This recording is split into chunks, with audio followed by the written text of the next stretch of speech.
Bien, luego tenemos otro caso más que va a ser como el del punto C, que fíjense que podemos tener una combinación de ambas, digamos, métodos que estén en serie y que estén en paralelo. Fíjense que en el punto C me dice una resistencia R1 que tiene 10 ohms conectado en serie con un bloque de dos resistencias que están en paralelo, que es R2 de 20 ohms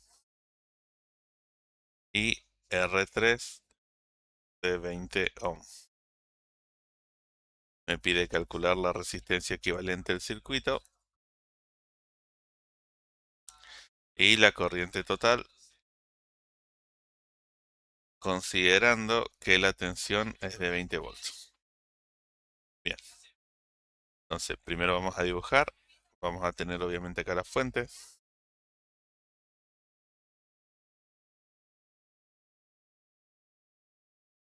Entonces dice que primero nos encontramos con una resistencia R1. Bien, y luego dice que seguimos y encontramos al bloque de resistencias. Entonces, ¿qué quiere decir esto? Que vamos a encontrarnos con algo de esta forma.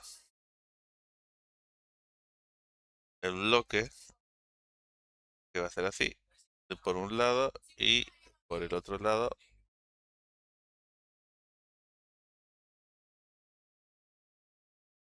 Bueno, y esto de esta forma. Bien, entonces fíjense que tengo una resistencia en serie y después tengo una resistencia en paralelo. Acá siempre hay que utilizar un criterio como para ver qué es lo que vamos a resolver primero. Y fíjense que vamos a empezar a reducir este circuito. Lo más práctico que vamos a tener acá para resolver va a ser la parte esta, que es la que está en paralelo. ¿Por qué? Porque fíjense que si yo calculo la resistencia equivalente de este circuito, voy a terminar disminuyendo el circuito algo de forma más simple. Voy a tener más menos. Tenemos acá la batería. Bien, entonces acá voy a tener la resistencia y ahora ya no va a estar ese bloque de resistencia en paralelo, sino que voy a tener una resistencia equivalente acá. Y fíjense cómo empieza a reducir el circuito y acá me va a quedar dos resistencias en serie. Entonces, el primer paso va a ser calcular la resistencia equivalente a este bloque. Como yo sé que este es R2 y este es R3, lo vamos a llamar a resistencia 2,3.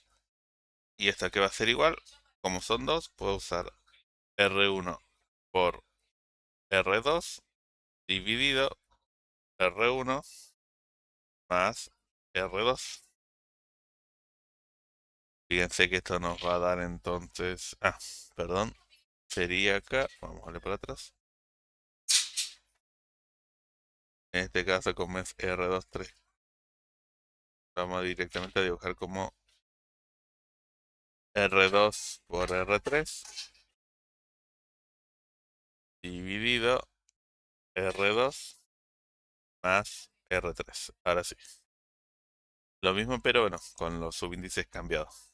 Nos va a quedar 20 ohm por 20 ohm